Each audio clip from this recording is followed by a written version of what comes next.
udah ini Pak, udah nggak tahan lagi suaminya Pak. Ternyata si istri puasa, bukan puasa ini sih Pak, Bukan puasa wajib. bukan puasa wajib sih. Puasa Mana itu sunat. Pak? Kalau memang si istri puasa sunat, suami sudah tidak tahan, maka si istri harus menghentikan puasanya. Jadi jangan sangka dengan puasa si istri ini, ya, lalu dia kata, wah saya puasanya cari pahala bang, untuk abang nih pahalanya, abang juga dapat izinkan saya puasa. Enggak deh, saya udah enggak bisa nih deh. Bisa enggak pahala lagi bang. Nah, maka pahala yang lebih besar bukan puasa, tapi beri kepada suami. Berarti harus rela-rela dibatalkan. Ya, kecuali puasa Ramadan. Batin dong, mulai batin. Kalau sampai puasa Ramadan, jempol di siang harinya, wah parah bener. Itu ganti puasanya syahraini mutatabi'ain, 2 bulan berturut-turut. Bahaya itu untuk kita 1 bulan aja repotnya kayak gitu puasa. Apalagi 2 bulan berturut-turut kan bahaya.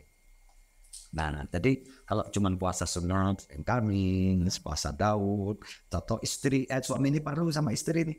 Ya, kalau ya, saya udah nggak tahan lagi ya. Maka sejak itulah si istri membatalkan puasa. Dan lah yang sekalian buka ini aja lah ya. Nah, tapi yang tadi Lanjut aja lah udah. Bagus ya. Kalian berarti semua. Ya. Ini bah, Ya. what we say. Assalamualaikum. Sana.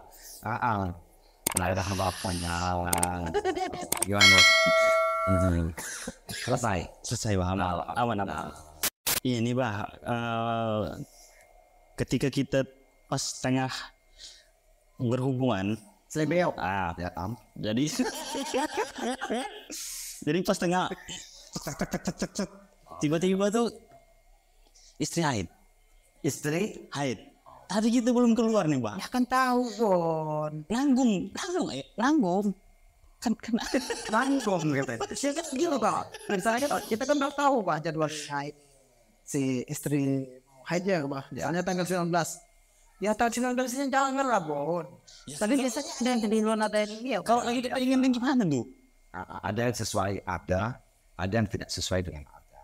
Ini yang dimaksud beliau mungkin yang tak sesuai dengan ada, jadi mencenolong boy, tak tahunya kan, kena batunya kan.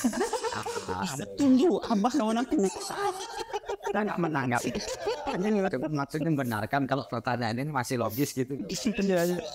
Jadi kalau kita bahas ini atau dalam surah Al-Baqarah ayat 222, Allah berfirman, "A'udzubillahi minasyaitonir rajim. Bismillahirrahmanirrahim.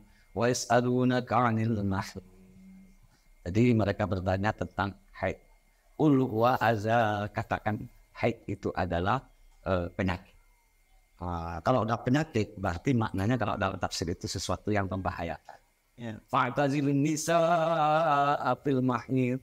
Tolonglah jauhi wanita ketika dia dalam keadaan haid.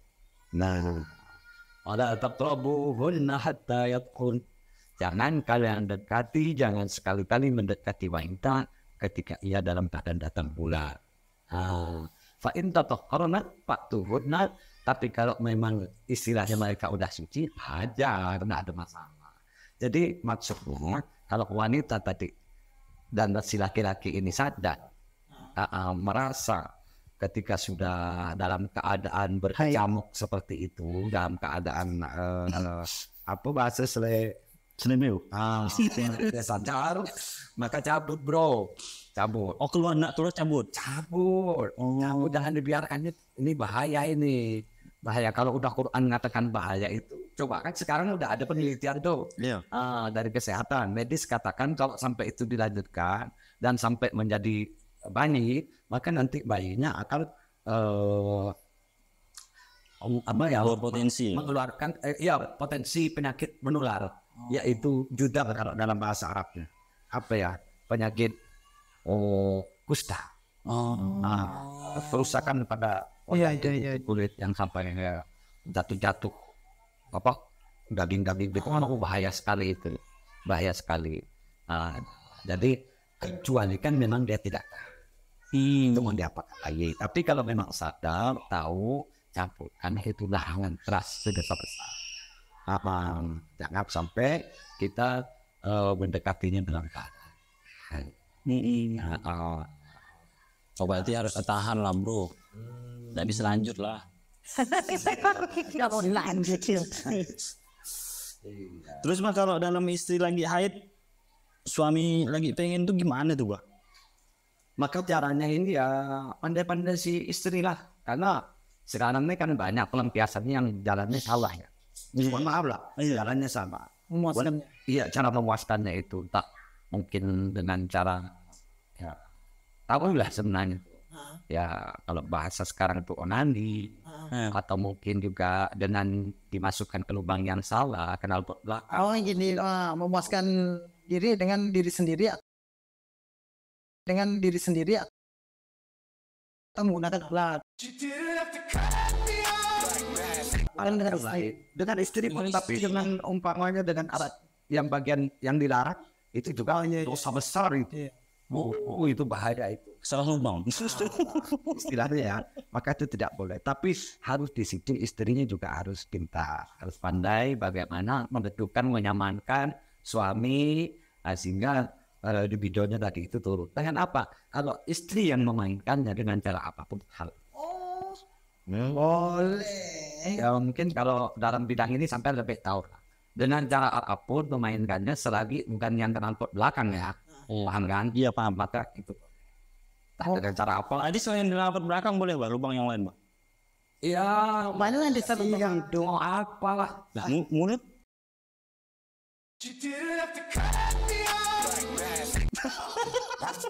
Ya bebas, pokoknya bebas. Fatu arisakum annasyitum wa qaddimu li anfusikum dalam Al-Quran. Silakan kamu garap aja istrimu. Garap dengan nama sawah. Iya bah. Nisa hukum harus lakum, istri kamu itu bagai ladang bagimu. Garap aja oleh mau dicangkul dari sebelah mana silakan. Yang penting yang dilarang Allah tadi kenapa belakang jangan. Selagi dalam keadaan haid yang dilarang Allah jangan. Tapi selain daripada itu ya yang tadi disebutkan lewat mulut, lewat tangan, lewat tiap, lewat gunung gadiu, istilahnya dia. Oh berarti boleh. Boleh sampai keluar pun itu halal. Kan ada sebagian ini bah pengantin itu bah si suami lah ya bah. Ya. Karena si istri ini lagi haid, ya udah gak ditahan sampai selesai haidnya. Siap.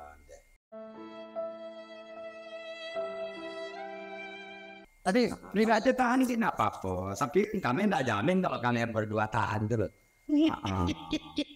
begini nggak tuh pak? Bapak ditahan atau? Ya kalau memang mampu ditahan ya monggo. Tapi kalau tidak mampu, kan sampai nanti setokan. Oh, ada cara yang lain kan dihalalkan dalam Islam. Yang penting tidak yang dilarang seperti tadi. Iya pak. Jadi yang yang tadi itu yang misalnya berhubungan pasti istri ini lagi datang bulan kan kemungkinan yang kayak penelitian itu kusta pak. Tapi kan tidak semua yang anak-anak yang terjangkit kusta itu kan dikarenakan ini dia benar. Tapi kalau itu sudah positif dari ilmu ya puasa kita kan, gitu kan. Jadi istilahnya berbahaya. Jadi kan misalnya terlanjur nih pak, misalnya udah terlanjur, tahu-tahu udah ini, udah berisi, dan ternyata anaknya itu mungkin ada penyakit atau apa gitu. Jadi dia ini konsul sama pihak kesehatan. Jadi konsul di pihak kesehatan itu diponislah si anak ini, si calon bayi ini kemungkinan umur ya misalnya umur atau penyakitnya ya. Nih ini pak mungkin Teliti dari dalam di scan umpamanya. Iya, anak itu cacat bah. Cacat di dalam lahir. Cacat dan apabila dipaksa melahirkan pun akan berbahaya terhadap orang tuanya. Berbahaya dalam sisi ekonomi lah ya. Ekonomi, kesehatan itu tuh semua tuh jadi satu tuh berbahaya. Jadi si pihak orang tua ini memutuskan untuk menggugurkan kandungan tersebut. Karena informasi dari dokter yang adil bisa dipercaya bahwa anak ini dalam janin ini bermasalah. apa? Jadi dalam Al-Quran ini jelas kalau kayak gitu. La taqtulu auladakum khasyata imlaq. Nahnu narzuquhum wa iyyakum. Awas kata Allah. Jangan bunuh anak kalian. Karena kalian takut terjepit dalam masalah kemiskinan atau ekonomi atau masalah-masalah yang memberikan rezeki kepada kalian dan anak kalian itu bukan yang tahu bahwa anak ini sakit dan sehat itu bukan kamu. Bisa saja kata dokter di dalam janin dia sakit setelah keluar sehat. Bisa saja yang biasa, anak ibu sehat tapi keluar kurang gizi. Kan banyak tuh kan. Iya, iya. Apakah menjamin? Tidak menjamin. Iya. Maka kita jangan khawatir. Loh, kok khawatirnya ke situ loh? Kok tidak ada keyakinannya kepada Allah. Nah, jangan sampai dirusak akal kita, apalagi sampai mohon maaf, alhamdulillah, sampai mengorbankan anak kita itu. Iya, Bang. Mengorbankan anak kita dibunuh ketika berada di dalam janin gara-gara kekhawatiran kita. La takhaf wa la tahzan. Jangan khawatir. Yang penting kita mohon berdoa kepada Allah. Insya Allah. Tidak ada yang mustahil bagi Allah. Itu kan rezeki. Sampai Nabi ingatkan kepada kita kan. Ibnu Mas'ud kalau tidak salah, sahabat Ibnu Mas'ud bertanya ke Rasulullah, apa sih dosa paling besar di dunia ini? Nabi katakan menyekutukan Allah padahal Allah telah memberikan rezeki. Padahal Allah telah menciptakan. Kemudian apa lagi ya Rasulullah? Kamu menjinahi kepada istri tetangga. Masa tetangga yang seling nolong kita apa masih di sini? Ya. Dan yang terakhir, yang ketiga ini yang sesuai dengan bahasa kita. Kamu bunuh anakmu karena takut makan. Terus, kamu bunuh anakmu gara-gara kamu khawatir tak penyakitnya menular. Kamu bunuh anak kamu gara-gara kamu khawatir dan tidak. Wadiyazu, maka jangan. Jadi walaupun dokter katakan mau 5-10 dokter, karena sudah banyak kejadian yang diponis sehat, tahu-tahu akhirnya tak sehat, yang diponis tak sehat. Ada yang ini 2 anak ibu nih di dalam. Iya Bang. Jangan kan penyakit yang terkadang udah dijelaskan. Memang itu tidak boleh menafikan ya, maaf ya, penelitian dokter itu tidak boleh dinafikan. Iya. Tapi itu dokter hanya memberikan istilahnya wanti-wanti saja kepada kita supaya kita banyak mohon, supaya kita minta aja keterangan konsumsi apa atau cara apa. Saya bisa begini, itu boleh saja. Tapi dengan cara langsung menghabiskan nyawanya anak kita, itu tidak boleh. Walaupun ada pendapat ulama yang mengatakan kalau belum berbentuk dan belum ditiupkan ke dalamnya, maksudnya belum hidup. Kan ada kalau sekarang ini umur berapa? Ibu-ibu kandungan ini yang biasanya mereka masuk ke alat apa itu yang bisa diketahui lah bahwa anak ini sudah mulai ada ruhnya, Suruh gerak. Yes, kan? DSG itu. Jadi biasanya umur 4 bulan. Umur 4 bulan baru dikit kandung. Kalau dalam hadis itu ada 4 bulan. Jadi 40 hari berupa air mani, 40 hari berupa darah, 40 hari berupa daging. Kemudian 40 hari 3 kali menjadi 40 bulan. Disitulah Allah meniupkan ruh dan menyuruh malaikat untuk mencatat rezekinya, jodohnya, ajalnya, bahagia celakanya, seperti itu dalam hadis itu. Lah, ada ulama yang mengatakan sebelum ditiupkan ruh padanya, boleh saja. Boleh saja, istilah belum jadilah. Sehingga bulan, tidak ada masalah. Tapi kalau sudah kita nyata, anak ini sudah bergerak, sudah hidup, itu sudah dikatakan membunuh daripada ciptaan Allah. Berarti anak kita ada khawatir. Berarti dalam keadaan apapun lahirkan nih, Pak. Tidak mensyukuri rezeki harus Masalah nanti dia mau rawat cara kita bagaimana itu kan setelah melahirkan. Toh tidak semua juga menjamin harus keluar dalam keadaan sakit, dia menular dan sebagainya. Tahu-tahu keluarnya bagus, gimana coba? Dioperasi ternyata kata dokter, lah kok bagus sih? Coba kayak apa? Ada salah kita coba. Iya. Dan yang kami khawatirkan bukan itu, bagaimana menyesalnya nanti tanggung jawab kita di hadapan Allah. Dan dibunuh ada kerjaan kita sendiri. Dan itu dosa besar menurut Rasulullah. Itu bahagia itu kan udah banyak nih yang kita tanyakan dari sebelum nikah, menikah. Kayaknya aku udah plong lah, udah puas lah. Tapi gini Pak, ini kan mungkin udah plong nih Pak, kata si Bampun nih Pak. Kita sudah plong. Ya tapi kan nanti kan di belakangan Pak gak tahu Pak perdebatan di tongkrongan. Masih ada Nanti lagi Pak. Enggak apa-apa, kapan-kapan main lagi. Boleh Pak. Enggak apa-apa. 24 jam kami terbuka insya Allah. Selagi niatan kebaikan, silaturahmi kayak gini kapan lagi kan? Dan ini nilai edukasinya mudah-mudahan kan bisa diambil oleh masyarakat kita, kawan-kawan, kan? Amin ya rabbal alamin. Berkat kalian berdua.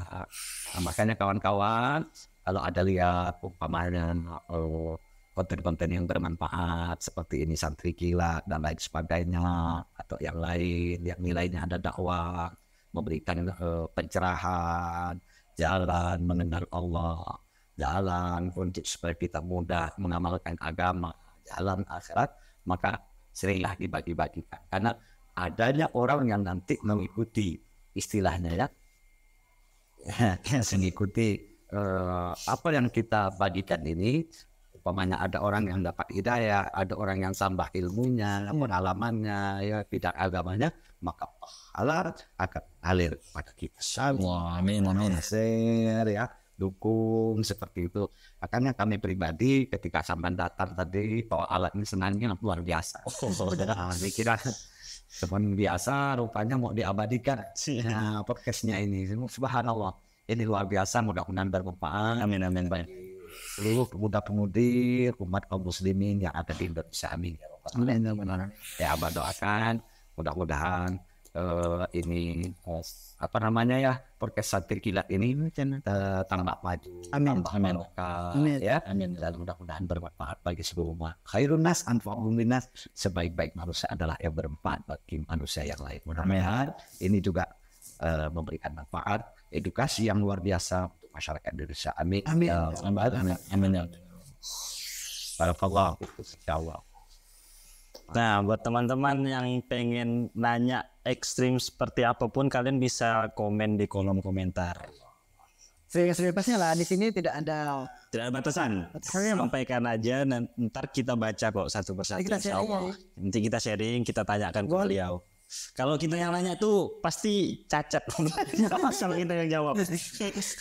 Jadi nanti kalau kita tanyakan ke ahlinya. Salah, berarti kita baliklah undur diri. Berarti ada apa-apa, apa-apa guys? ada kami pada bapak apa. Mana kalau jajan sebelumnya kan cari buah, cari apa? Ya mas, gimana Bang? Oke, teman-teman, sampai jumpa di next pembahasan selanjutnya. Jangan lupa like, komen, dan subscribe. Sampai jumpa lagi. Assalamualaikum warahmatullahi wabarakatuh. Ada Barakallahu fikum.